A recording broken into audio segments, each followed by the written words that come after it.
أبو محمد النجفي.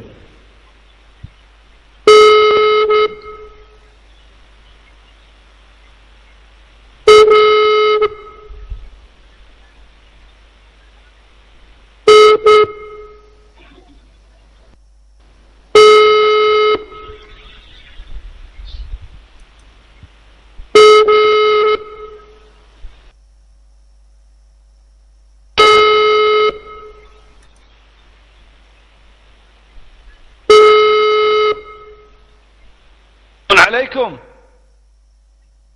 وعليكم السلام ورحمة الله. أبو محمد. نعم. مساك الله بالخير. مساكم الله حبيبي. شو أخبارك يا أبو محمد؟ الله يحفظكم مولاي. من حضرتكم؟ معاك أبو محمد أيضا من الدمام من السعودية. نتشرف. الله يحييك. قالوا لي انك شيخ يعني فاهم في الدين، فردت اكلمك يعني اسألك عن بعض المسائل. منو قال لك انا شيخ فاهم في الدين؟ واحد من الموالين. واحد من الموالين قال لك انا شيخ فاهم في الدين؟ لا انا افندي البس القاط والكرم، انا مش شيخ. شلون؟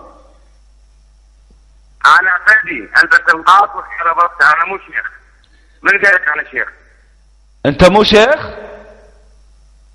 لا مو شيخ انا. انت تقول افندي؟ انت افندي؟ ايه افندي، ايه افندي البس القاط والكرافات. شنو يعني افندي؟ افندي يعني شنو افندي؟ يعني هذه من الدرجات العلمية في الحوزة؟ ايه يعني من الدرجات العلمية اللي راسك اللي محتاج تفرمته. ليه يا ابو محمد؟ ايش دعوه ابو محمد؟ والله من هذا اللي راسك محتاج، اعتقد يحتاج لفرمته، دماغ يحتاج لفرمته. فرمته هواية افضل. اي صح انا راسي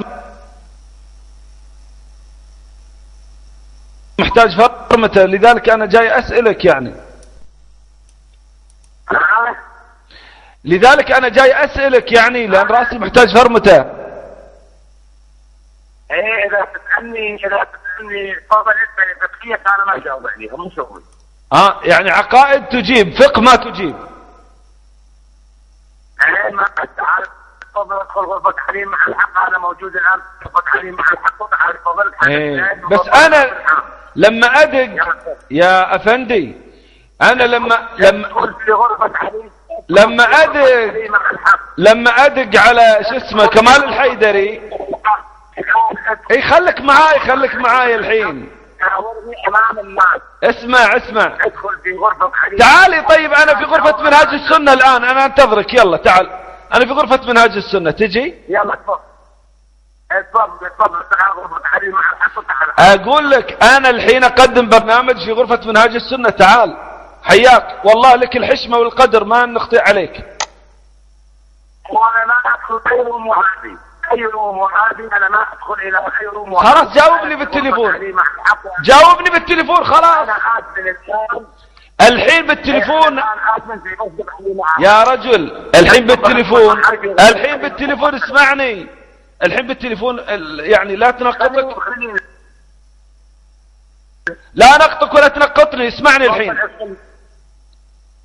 ادخل معانا، انا اريد واحد يجيني يعني لغرفة تحريم. يا رجال تعال بس.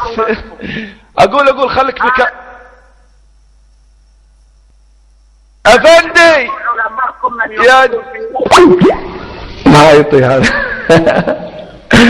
انا في غرفة بيسوي دعاية لغرفتهم.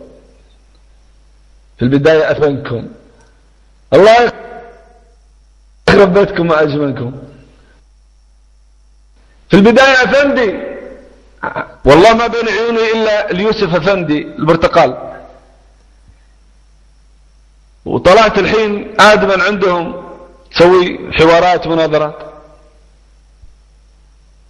اهبال، دجال، حيال، محتال،